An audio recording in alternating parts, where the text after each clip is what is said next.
Like a Frank, double scoop ice cream, double wet, and double rich. You could have gone all day long without saying that last. How did they go? Okay. These books right here are part of the Scorsese Archive. There are about 50 volumes like this that kind of represent all of Marty's production history. We keep papers, Marty keeps papers on every single film, and when the film is over, we kind of put them all together, Xeroxed, one size, in so many different volumes. For Raging Bull, for instance, there are about 15 volumes. Now, what these books have is everything from Marty's early notes to different drafts of the script, script revisions, storyboards, reviews, awards, everything until the film is actually done. Now, for instance, just show you, these are some of Marty's storyboards for Raging Bull. As you can see, this is how he was working on this film. This is reduced. In fact, he did this a little bit larger than they were. I mean, originally it was something like this. This size, right here.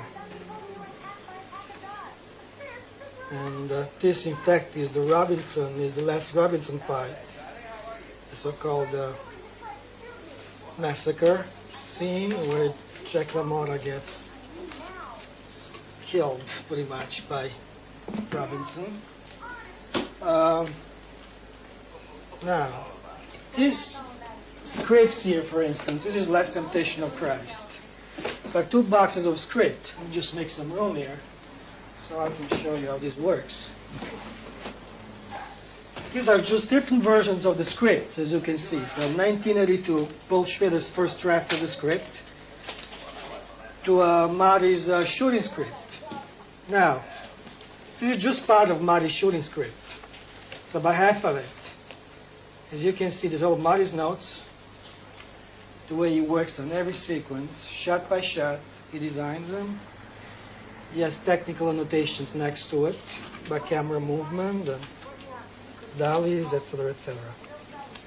Now, at the end of the film, and by end of the film, I mean once the film is not being screened anymore and no more is being said about it, all these papers get organized and they become those books that you see right there. Last Temptation, I think, is going to be like 15 volumes probably, like Raging Bull.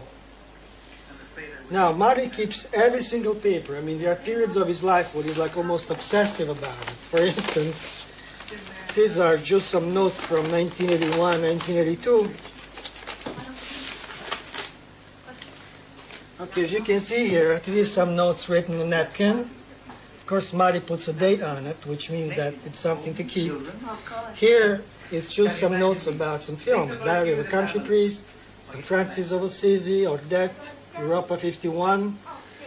Annotations that might have some specific significance for Marty at that time of his life, that night. Some of them, nobody knows what they mean except himself. So we try to identify them as much as possible. Now, over here, what you see over here is Marty's, some of Marty's video monitors. Paul Mouget over there is in charge of taping films for Marty on TV. So Paul is just different hours when he comes in to program all those machines. So I don't know if he wants to explain to you. It all depends on how he feels like it. Paul, you want to explain to them how those monitors work? Besides putting power on? Oh, I programmed this. I'll turn it back on.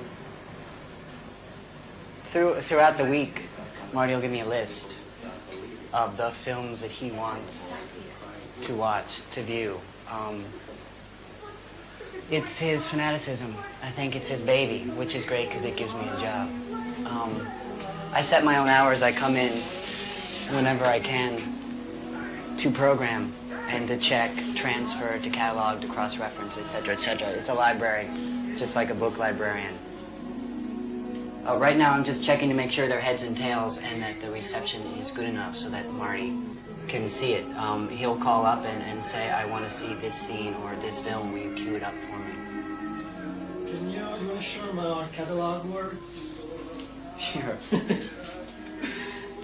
I mean, for instance, when Marty was shooting his Mirror Mirror episode for Steve Spielberg, he will call and say, I need usually one of the Dracula movies, like Horror of Dracula's.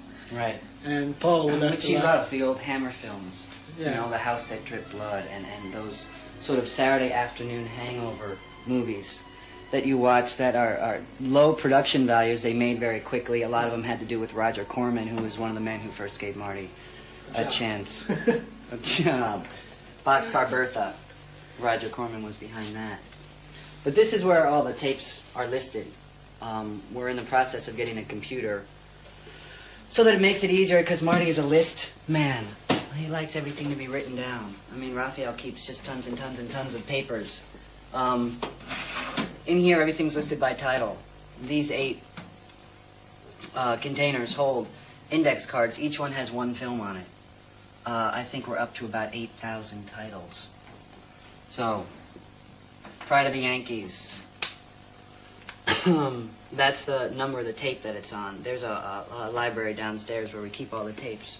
And he wants to know the director and if it has commercials or not, or if I transferred it for 3/4 inch, from 3/4 inch, half inch, and what channel it came from, and when we got it. Now, if this movie comes up again, and Marty might want to see it, possibly we can get a better copy. For instance, with this TNT and Ted Turner, they've struck a lot of new prints, and it's a lot better quality than what we have already. So I'll tape it and run it up against the old one and see which copy is clearer or is cut, and then again lay it on Marty's desk so he can watch it, take it home and watch films